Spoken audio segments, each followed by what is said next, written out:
Hello and welcome to this latest edition of Courses on Demand brought to you by Forex.Academy. So in this course, we'll be discussing the very important topics of trading with consistency, discipline and patience. Now these are very commonly used, banded around phrasing, but really what we will explore in terms of what trading with consistency, discipline and patience means, but most importantly, how you go about applying these very, very important terms. So hopefully you will enjoy the webinar ahead. Before we begin, if we can start, as we always do, with our disclaimer, please make sure you're aware of the risks involved in trading the financial markets, and do please take note of the disclaimer currently up on screen. Okay, so let's give you a brief outline of this webinar. So we'll start with an introduction into trading with consistency, discipline and patience. We'll then look at some of the reasons why most traders in this environment can get it very badly wrong. And the role of consistency, discipline and patience all play a very, very important part in that, as you will see shortly. But we'll look at each one in more detail in terms of how you can trade the markets with consistency, how you can also do so with discipline and of course patience. So then we'll have a brief look about trade assessment. How do you some of the things to consider when you're assessing the setups and how to sort of execute the plan that you're looking to adopt. And just wanted to finish on the principle of potentially having the right trade, but it may be the wrong timing. So again, it kind of links back to your very patient approach and trading with discipline and consistency as well. Okay, so that's just a brief overview. So let's start with an introduction into trading with consistency, discipline and patience. So the words consistency, discipline and patience are frequently used terms in trading circles. They are probably the traits which most profitable traders all have in common. They adopt these principles in a very wholesome manner. They're fundamentally very, very important to their ability to generate those consistent returns. But what we will be looking at is what does each one of these very, very important topics actually mean, and how can they be implemented into a trader's approach, which is of the utmost importance. So before we look at applying each one in detail, I just want to reference a bit of a definition behind, first of all, consistency. And this is pure and simply a steadfast adherence to the same behavior, methodology, or principles. And that's really what trading is all about, where you find a particular strategy or approach or methodology, and you adhere to the rules of that methodology in a very coherent manner. So that's what trading with consistency is all about. Now, the next one is discipline. Now, it's not discipline in the normal sense of the word.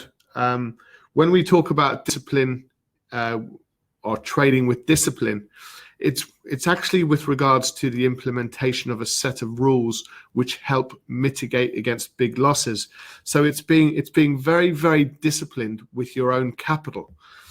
So it's not about just literally, being at your desk at a certain time and looking at charts in a certain way and being very constrained. Yes, of course, that is an element of discipline in kind of your approach, and if you continue to be successful, then you obviously want to practice that, and trading the right times of the day and things like that is all very, very important. But when we talk about trading with discipline, we're actually referring to protecting your capital and applying a set of rules which can help you prevent excessive losses. And losses are fundamentally a part of trading the financial markets, and it's not small losses we've got concerns about. It's actually your bigger losses, which take a certain percentage of your capital away, and it can do so very, very quickly. It doesn't need to take a particularly long period of time, and it's all to do with a trader's approach to risk management, and that's where discipline comes in. Because if you're taking a loss, it's very easy for a new and inexperienced trader to think that it's only a matter of time before the market turns. And it's something that most inexperienced traders have to deal with. And the reality is, if you're exposing more and more of your capital in the expectations for the markets to turn, then the reality is that may not be the case, because the market has already proved to you that you were incorrect in your analysis and the trade is not performing for you. So really, under those circumstances, apply a set of rules, which means, well, if price comes back to a particular point, then I'm going to make sure that I'm no longer a part of this trade, and then reassess and approach the markets again. So just to differentiate it, we're talking about discipline in terms of applying or implementing a set of rules which help mitigate big losses, prevent you from taking those big losses. And the final definition is with regards to patience. And this is simply the capacity to accept and tolerate delays without getting frustrated, annoyed, or anxious. And the key word there is acceptance, or accept. You know, you do accept that you have to be patient, you have to wait. Otherwise, what effectively you'll be doing is chasing the markets and putting trades in at times where it's probably not optimum to do so. And again, all of these things come back to your overall methodology and approach. So they're definitely, it doesn't matter what type of trading strategy you adopt. These are three fairly generic and very, very important skills that effectively need to be developed from any profitable trader's perspective. Okay, so just before we delve into each one in a little bit more detail, let's ask ourselves the question why most traders get it wrong, because there's a number, in our experience, there's a number of reasons over the years why that's the case. And the first one is purely just due to a lack of comprehensive strategy. So it may be a strategy, it might not be like completely comprehensive, it might be ultimately flawed for a whole host of different reasons. But without doubt, and not just the strategy in terms of entry and in terms of identifying signals to get into the markets, but also with regards to a lack of a coherent risk management strategy as well. So not to be confused, there's a trading strategy and there's a risk management approach, and they both work hand in hand, but they both need due care and attention in terms of navigating these financial markets.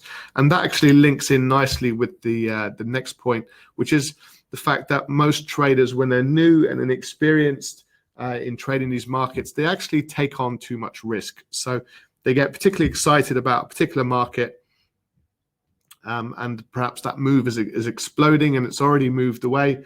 And because they're not necessarily consistent in their approach, they're not particularly disciplined with their approach to their capital, and they a little bit too impatient, what they decide to do is to take on too much risk. So they're trading quite large percentages of their capital, and really as a result that can end quite badly, and it can ultimately be a reason why traders do get it wrong. The next point is with regards to excessive focus on potential winnings. So again, each and every probably new and inexperienced trader will be adopting an approach where they will focus on the winnings, and they will see an opportunity and they'll think, right, well, I'm going to trade it to this particular price point, which means ultimately that I will be able to make X amount of profit on that trade.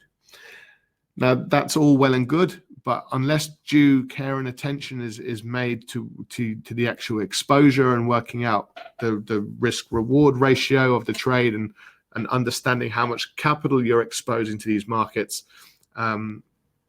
we have found again over the years that there is far more focus on potential winnings and less so on potential losses.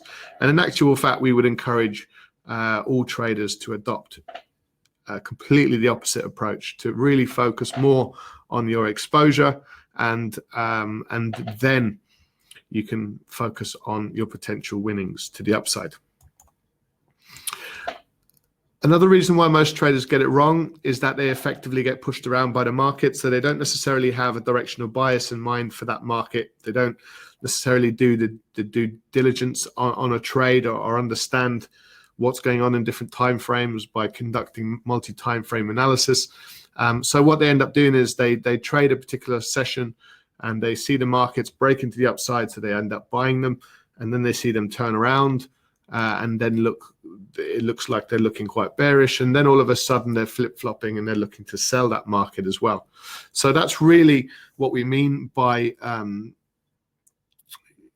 traders being influenced by what the market is doing, as opposed to doing your analysis and applying your trading plan and something that you've planned to do. So there is a big difference between waiting patiently for the markets to come to you and you as a trader sort of trying to chase and capitalize on those moves in a wildly swinging market. So do be wary of that. Another reason why most traders get it wrong, they adopt approach which looks to cut winners short. So they're so pleased and happy that they've seen a winner, that they're happy to book it and bank it. And although we would be advocates of getting into a routine of booking in winners and doing so on a regular basis, what we find is, to the downside, that they're actually adopting an approach which they look to let their losers run, and that's the difficulty. So it's allowing those losers to gather momentum with a view of looking or waiting for that market to turn, because they're telling themselves that we've pulled back so many pips now, so it must turn very, very shortly.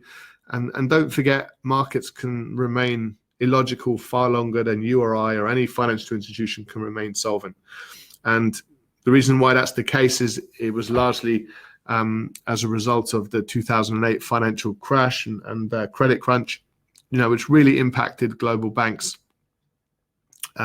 So it was that lack of knowledge and understanding about the complexity of many, many financial instruments and the impact that had on a number of global banks was incredibly profound. So much so that we had governments stepping in to actually support a private banking sector, which is, people have their own opinions on that in its own right.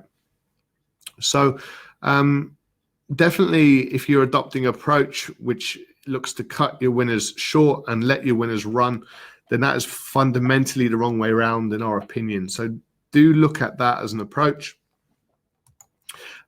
Next is with regards to reliance on third-party information. All well and good, and of course we all do our analysis, and we do read many articles and follow many news stories. Of course we do, and we take on board their opinion. But when it comes to trading, we very much want to make our own decisions when we trade these markets. So those that follow other trade signals and things like that is all well and good. Obviously, you won't have any participation in the decision-making process. So you won't necessarily learn a huge amount in terms of why those decisions were made, and it'll just be more of an end game where you would benefit from the pros and cons of that third-party information. And sometimes they can be correct and you'd be pleased, and sometimes they may not be. So, and then the final point really in terms of why traders do get it wrong is with regards to inconsistency. So they can be very inconsistent with their approach. They can sort of chop and change and pick up new things and implement other aspects and drop a trading strategy and pick up another trading strategy, the latest thing maybe that's on the market. And that's always going to prove difficult for every trader. And sort of erraticness goes hand in hand with that. It's not really a recipe for success. And of course, if you can't apply the patience that we talk about, then it's going to be very, very difficult to be consistent and to make consistent returns in these markets. So there are just a few points to consider, and hopefully they will highlight the need to adopt more of a consistent approach to begin with. So consistency, discipline, and patience are ways of actually beginning to address some of these issues why traders get it wrong.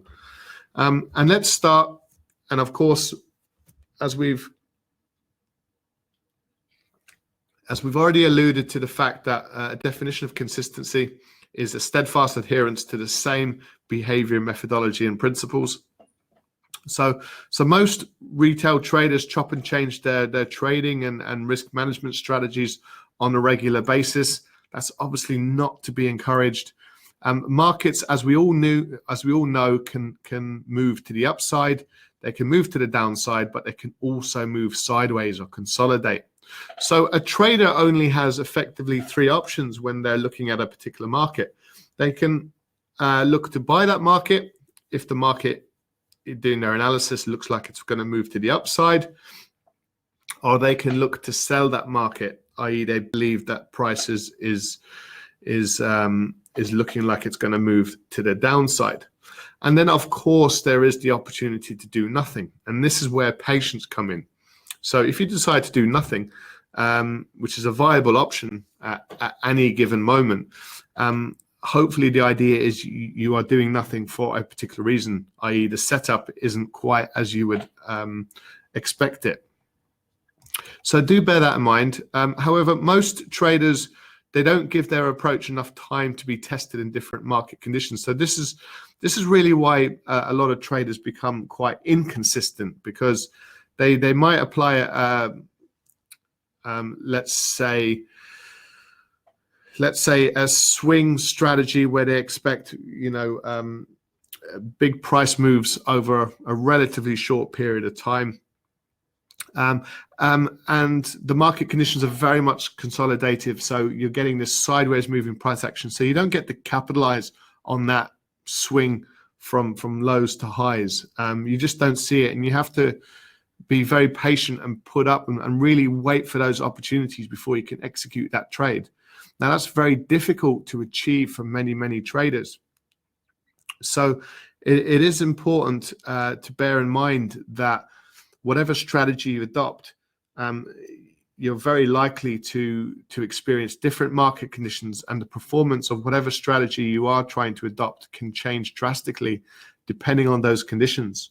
Whereas if you're a scalper and you're seeing a consolidated market that's very range bound from highs to lows, then of course you might be able to get in to those trades and be very quick in doing so and be able to book in small trades and small profits. But if you're adopting a swing approach where you want to be in a trade for a few days, then that can obviously prove quite difficult during certain market conditions. So it's not that your swing approach should be thrown out the window and you should adopt a scalping approach because of consolidated markets. It's more of a case of your swing approach will be very effective during swing conditions or conditions that are conducive to swing trading. And these markets, they ebb and flow. They open up and they begin to close down. So it's really adopting an approach that can navigate different market conditions is what is really important for traders. And as a result, just try to be as consistent as possible in your decision making as a trader. So whatever your strategy or your approach is, and certainly your approach to risk management, look to implement it. And if the market conditions are not that conducive to your style of trading, then maybe focus on your risk management and make sure you reduce down your risk in those trades because of that. And then when the markets change, you can adopt a slightly different approach to risk management, make me take on a little bit more risk on those trades, and look to capitalize on the big moves when they present themselves. So all of these things are very important, and it's all within the decision-making process of a trader as well. Okay, so that's just touching upon or expanding upon trading with consistency. So moving on to discipline next, and don't forget, defining discipline is the implementation of a set of rules which help mitigate big losses. So most retail traders are not necessarily prepared to take a loser. They want every trade to be a winning trade. That can present some problems because they do not know when to take that particular loser, or they may be just purely unwilling to take a losing trade. Now, that can become a major problem for a trader, because unfortunately losing is a part of every trader's toolkit. Now, it's not to say we strive to take losses. That's absolutely not the case. But losses are very much a part of a trading strategy. So, there is no necessarily holy grail to trading these markets.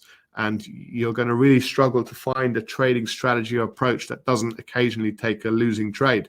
So really what we're saying is, be open to the potential of that loss, but realize what that loss could mean and the impact that could have on your not just your psychology, but actually your trading account, and just decide whether it is ultimately worth it.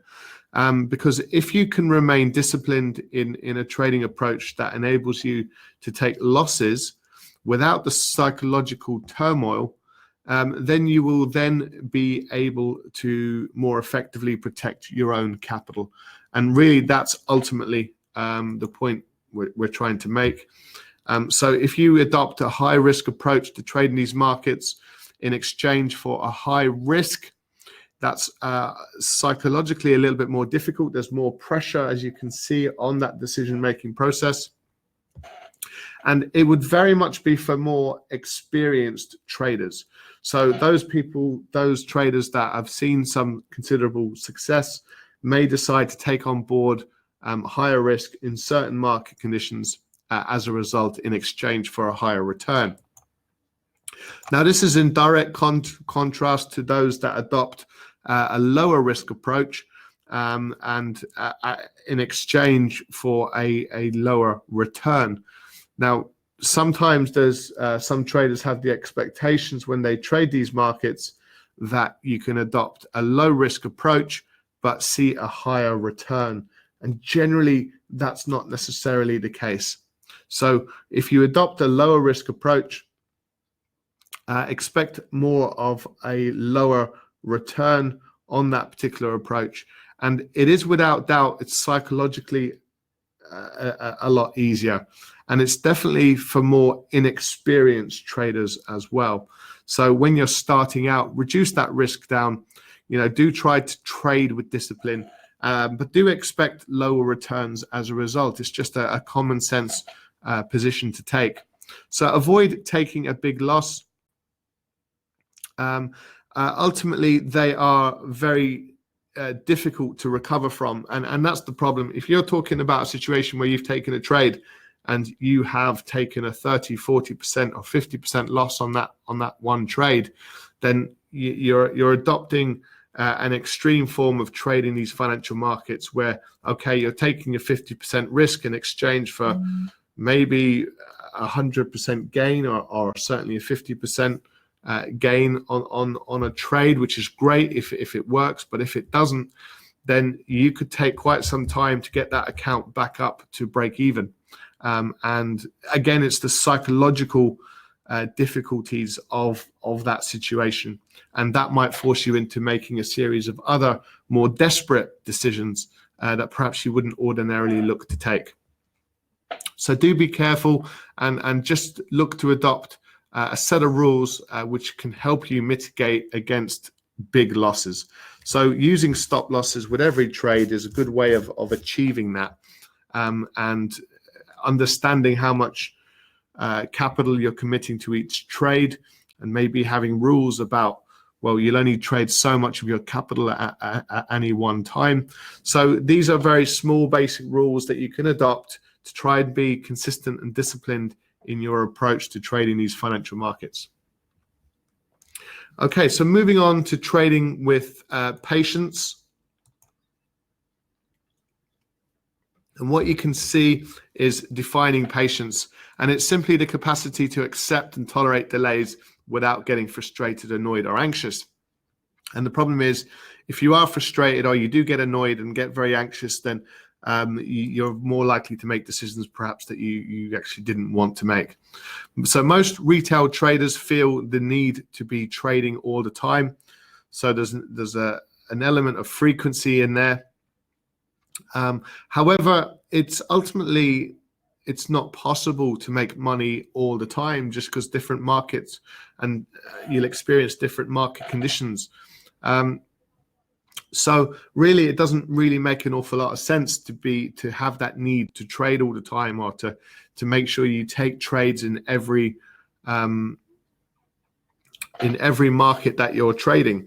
And certainly, if you happen to be trading the European Open or the US Open, for example, it might not be necessary in certain trading sessions to be able to take a trade or execute a trade. So you definitely need to bear that in mind. Knowing when not to trade is just as important as knowing when to trade. Try to become better at waiting for the right setup to occur. Try not to preempt a move. So again, you might be looking for a pullback trade in a particular market, and you don't quite get the setup, but you think, right, well, I'm gonna sell at this point anyway. And that's the kind of thinking and the psychology that is perhaps not great, because what you're effectively doing is you're preempting a move before you get the proper setup necessary to execute and to trade that market. Also, identify the market conditions and wait for more reasons to enter a trade. So when we get into a trade, we're looking for a number of reasons to get into that trade. Things need to stack up. We need to obviously look to stack the odds in our favor as best we can. And sometimes we just don't have enough reasons to get into a trade. So for us, we just need to make sure we look to apply that patience. So don't forget, patience protects your capital. So you might think you're missing out on trades, and that may or may not be the case. But if you decide against, because you're trying to be consistent with your approach, and you decide against taking a trade because it doesn't quite fit, overall, what you will be becoming is more of a consistent trader, which is very, very important. And if you decide that the setup is not quite right, and you do look at it as you actually not committing your capital to this trade because of a number of reasons, and those reasons can stack up considerably. So it's really making sure that you wait for those opportunities and wait for the market to come to you. Now, to share a practical example of this with you, which is a live example, which we were able to take in one of our trading rooms, which was, this happens to be the pound yen. And it was a Friday afternoon, and we actually saw the explosive move occur just as we started the trade room. So we identified an opportunity to sell this market. And the current time on the bottom left-hand corner is 13:35, but this is GMT +2. So for a GMT time, it was actually 1:35. So we'd only just started the trading room, and we saw this explosive candle move to the downside, and we said, yes, we are looking. We've conducted our analysis. It's quite easy to see that the bearish momentum is without doubt to the downside. We did identify the 147.62 as a price at which we would like to sell the market, but we realized when we started to look at this market on a 5-minute price chart, we realized the move had effectively already occurred. So then patience needed to be applied, because if you missed the breakout, which is what effectively we did, we'd always wait for this market to come back to this level, and it's just simply a pullback trade. And we saw the rejection 10-15 minutes later. So this market was telling us it was no longer wanting to move lower at this point.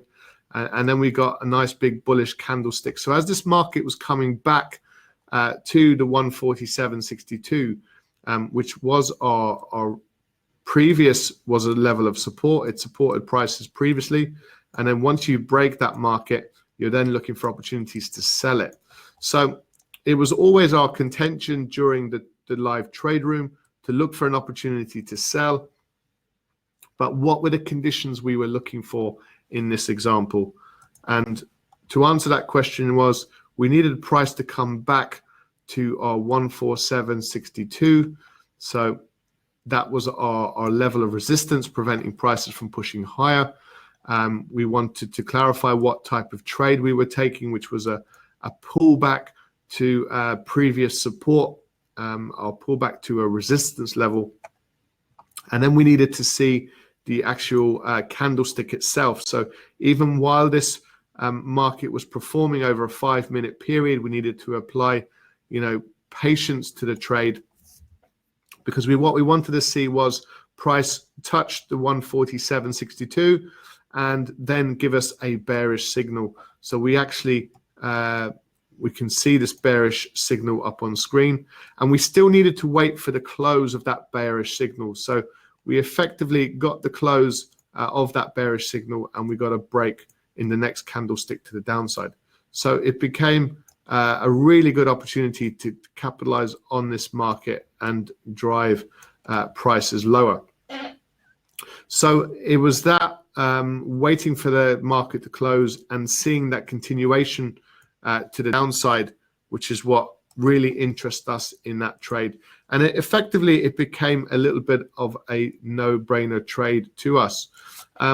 We did have a take profit down at these lower levels, purely because we could see again, when you're trading intraday levels, you can see the indecision stacking up, and then you can see the reverse. You can see the breakout of this 5-minute candlestick to the upside.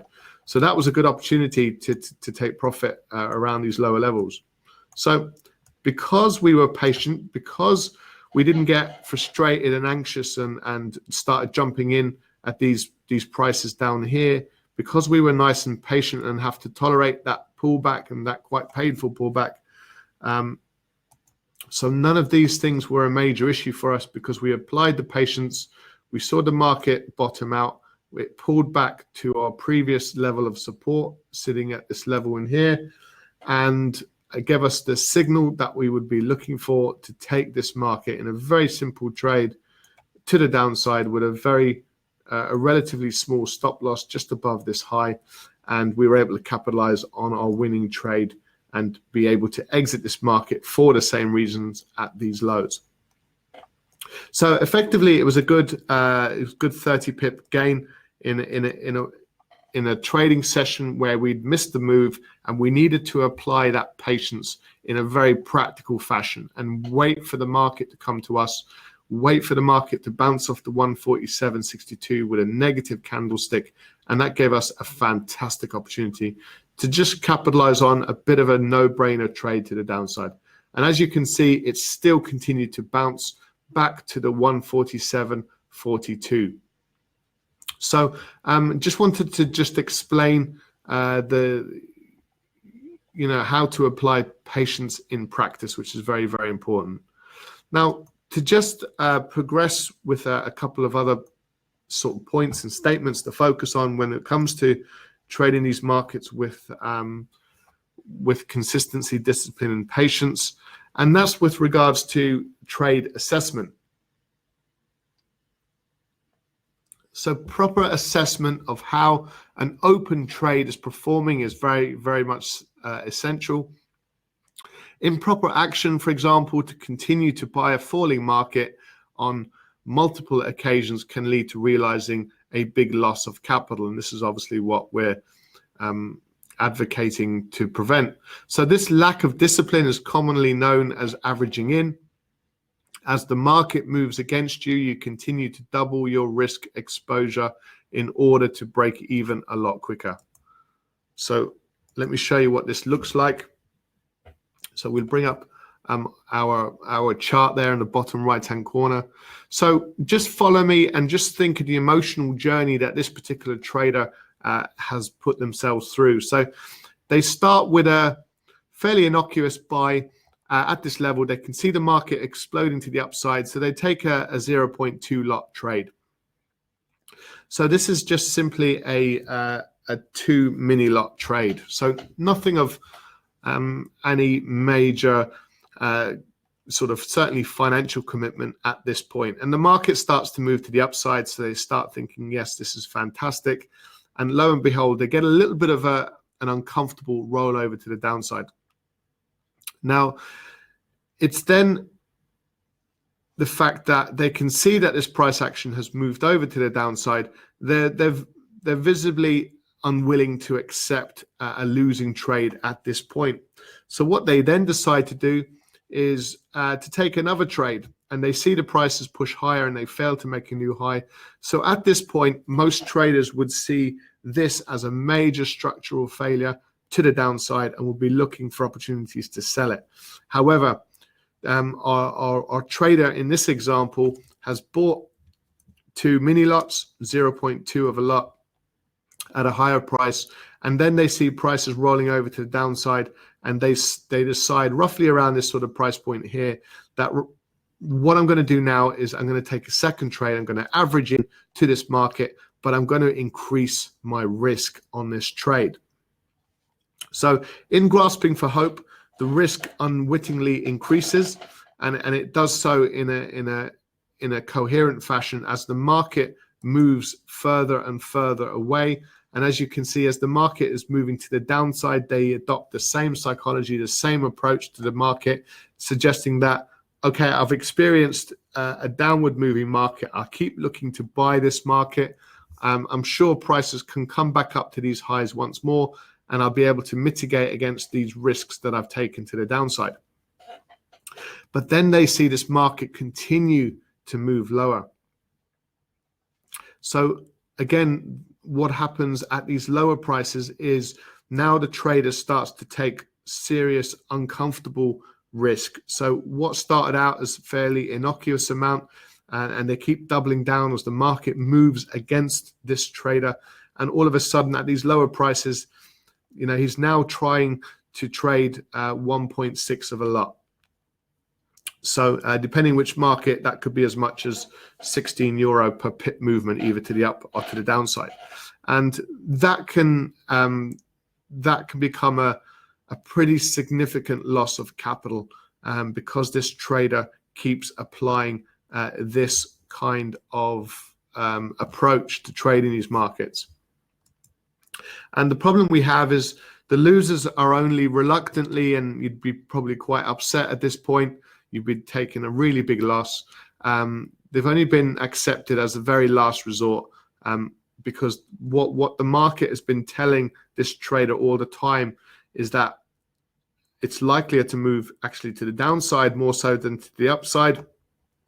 And all you're doing is funding some extra selling to come into this market with your hard-earned capital. So effectively, the market itself has already won out, and it has done so on multiple occasions. And this is also referred to as the martingale principle. It's what some gamblers do in casinos where they take a big loss and they decide to double down on those losses to try and recoup their capital a lot quicker. So it's really this lack of assessment, trade assessment, where the market conditions clearly change. It clearly identifies a rollover in this market where actually it's more bearish than it is bullish.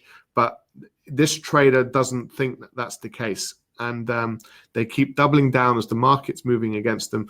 And ultimately, they take significant losses across all of these trades. And then the problem with that is because they failed to assess the performance of the trade, and they didn't just draw a line in the sand and take a small loss with a 2 mini lot trade at these higher prices. They adopted a very, very different approach, which is based on the martingale principle or the principle of averaging in when the market goes against you, which is not really a good idea for any trader to adopt this kind of approach. So this is where, again, being consistent and certainly with regards to that discipline to taking losses, and make sure you don't incur big losses like this, even though at each stage the trader has talked himself into believing that this was the right course of action. And of course, ultimately, it proved to be incorrect. So avoid these situations where you can take significant losses, and you can just apply that consistency and patience in a very coherent manner. Okay, so just to finish off, we just wanted to touch upon the point that sometimes when you're trading these markets, you can identify the right trade, but you might have the wrong timing. So you may experience times when you become extremely frustrated with price action, especially when you take a loss. However, please prepare yourself mentally that it may be prudent or necessary to take a trade maybe even 2 or 3 times before you benefit from the analysis. So to just give you an example of this, and I'm just going to draw your attention to this price action here. We can see that it's a level of support, so it's preventing prices from breaking lower. And but what we see is we see the break to the downside. So this candlestick is of real interest to us. And let's say we decide to get into a trade to the downside beneath the low. And at this point as well, this would be quite a bearish candlestick. You think, yes, this is a level of support. We are breaking the support, so there's a significant reason to trade this to the downside, which we would concur with. But lo and behold, it becomes a losing trade because we get the reversal, we get the rejection to the downside, so we're clearly not ready to be moving to the downside, and we get a really strong, explosive move to the upside. Now, the reality of a trade like this is that the reasons to sell it all stack up. And if you are consistent in your approach, then it's a very, very viable trade to take. But if you are open to potential losses and you've mitigated your risk and made sure you've not risked too much of your capital, and you've been quite disciplined and consistent in your approach, then you'll be okay with this situation. So then when the market does decide to roll to the downside, you might decide to adopt that same approach again and look to get into a break beneath this. But this time we're coming into this trade with a lot more momentum to the downside, and lo and behold, you happen to get paid on that particular trade. So where you might have got into the market once already and taken a small loser, you've got the potential to take a significant winner to the downside just because you conducted your analysis. You knew this was a level of support preventing prices from pushing lower. So your analysis was spot on first time round. The market just did not follow through. So when you get that opportunity again, it may be worth considering that trade because everything is still intact. So the principles why you got into the first time remain the same, and we're just getting that rolling price action to the downside. So that's really just one example of looking to where you do your analysis and you identify the right trade, but it may be the wrong timing. It might not be the right time. And again, you get the same situation here where you get this market. You clearly identify again support in this market around these lower prices, the 151, and you'd be well within your rights to look to sell this market to the downside. The problem is you place your stop loss above there and you take a losing trade on that market. But that doesn't mean that that trade no longer exists, because you might want to do the same at this point and be able to capitalize on that move to the downside. So it is particularly choppy price action, but you get the hopefully you understand the basic principle that you can often do the correct analysis, but you may need to be a little bit more patient and wait for that additional opportunity maybe to get into those markets. So on occasion, it might be prudent to maybe not just look to hit it lucky first time round, but maybe second time round might yield significant returns. Okay, so that just about concludes this webinar. So we've had an introduction into looking to trade the markets with consistency, discipline, and patience. We've had a look at why most traders get it wrong, and then we've looked into trading with consistency, discipline, and patience in some detail. And then the approach that would need to be adopted with regards to assessing the performance of that trade and making sure that you take steps to avoid taking significant losses on your trading account, and you apply that discipline in a very in the form of a set of rules that you can apply, which will really look to protect that capital. And then we just finished with the right trade and potentially the wrong timing. Okay, so all that's left for me to do is to thank you very much for joining us for this course, and we do look forward to see you next time. So from everyone here, take care and bye for now.